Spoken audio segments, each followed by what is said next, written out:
Olá, sejam bem-vindos ao Direito em Tópicos, um canal de aulas de Direito grátis, onde você tem a oportunidade de saber como aprender Direito e entender mais sobre os assuntos apresentados em outros ramos do Direito.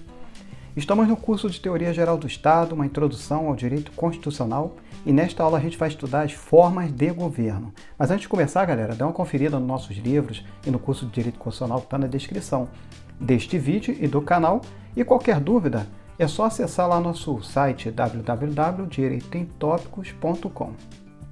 Vamos lá, forma de governo. Primeiramente, devemos verificar a definição de governo para uma melhor compreensão desse tema, beleza?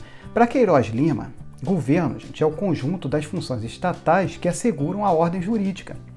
Há três aspectos que devemos considerar no que diz respeito ao direito público interno. O primeiro seria um governo segundo a origem do poder, cujo poder aqui pode ser o poder de direito ou poder de fato.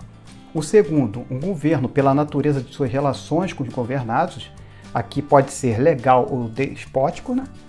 E terceiro, o governo quanto à extensão do poder, que pode ser constitucional ou absolutista.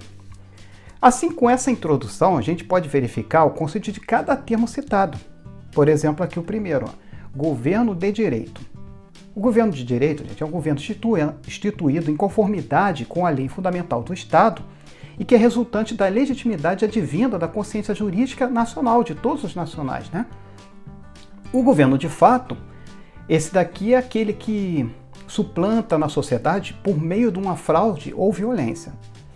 Um governo legal trata-se do governo em conformidade com o direito positivo, ou seja, o Estado se sujeita aos seus próprios preceitos jurídicos, resultando em uma condição harmônica e socialmente equilibrada. Já o governo despótico, ao contrário do governo legal, né? O governo despótico ele é resultante do arbítrio de detentores do poder. Aqui se aplica no sistema jurídico seus próprios interesses pessoais em detrimento dos interesses coletivos. O governo constitucional é um governo formado e desenvolvido conforme uma Constituição. Ele enseja uma divisão de poderes políticos em três funções institucionais distintas, que a gente já conhece, executiva, legislativa e judiciária, e garante a seus cidadãos a defesa dos direitos fundamentais. E por último, temos governos absolutistas, que são os governos em que se concentra todos os poderes em um só órgão político. No regime absolutista, a gente verifica suas origens nas monarquias de direito divino, em que a vontade da lei é a manifestação voletiva do príncipe. Agora a gente vai fazer aqui a classificação de governo conforme Aristóteles. Nessa parte da aula a gente vai ver, gente, essa classificação essencial de governo que foi dividida por Aristóteles. Ele dividiu as formas de governo em dois grandes grupos. O primeiro, forma de governo normais, que possui como objetivo o bem da comunidade, e as formas de governos anormais, que buscam vantagens exclusivas para os seus governantes. Bem, as formas normais, que também são denominadas de formas puras, elas são classificadas da seguinte forma.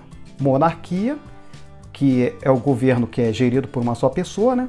A aristocracia, um governo que se dá por meio de uma classe social restrita. E a democracia, onde o governo ele é entregue à gestão de todos e qualquer cidadão. Já a classificação das formas anormais, elas correspondem respectivamente a essas três formas normais anteriores. A monarquia, a forma anormal dela seria a tirania, a aristocracia seria a oligarquia e a democracia seria a demagogia. Montesquieu já aduziu uma identificação clara quanto a esses conceitos aristotélicos citados. A monarquia ela deverá ser regida pela honra, a aristocracia pela moderação e a democracia pela virtude.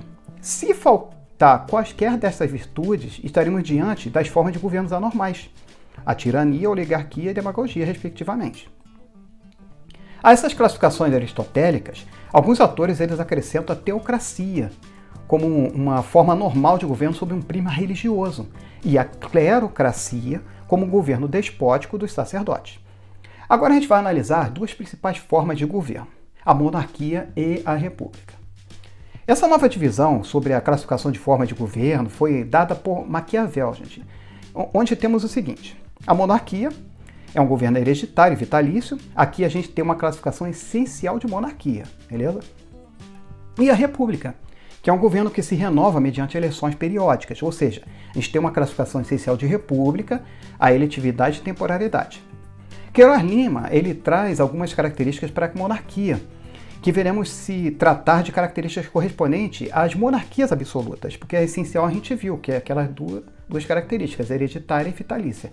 Agora aqui com Queiroz Lima a gente vai ver as monarquias absolutas, que têm algumas características específicas, como a autoridade unipessoal, a vitaliciedade, a hereditariedade, a ilimitabilidade do poder e indivisibilidade das supremas funções de mando, e a irresponsabilidade legal, inviolabilidade corporal e sua dignidade.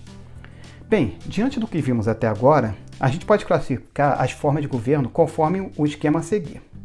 Então a gente consegue ver aqui a definição de cada uma delas. Veja aqui nesse esquema. Monarquia absoluta. Trata-se, gente, de uma forma de governo que todo poder se concentra na pessoa do monarca. Monarquia limitada. Esta, gente, é uma forma de governo em que o governo central ele se divide em dois órgãos autônomos, podendo ser de 3 tipos distintos. Monarquia de estamentos, né, que a gente está vendo aí no gráfico, né, que é aquela que o rei descentraliza algumas de suas funções para a nobreza, funcionando como desdobramento do poder real.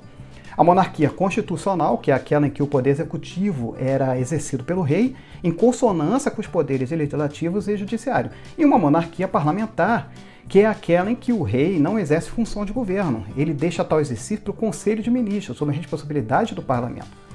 Temos também aqui a república aristocrática, né?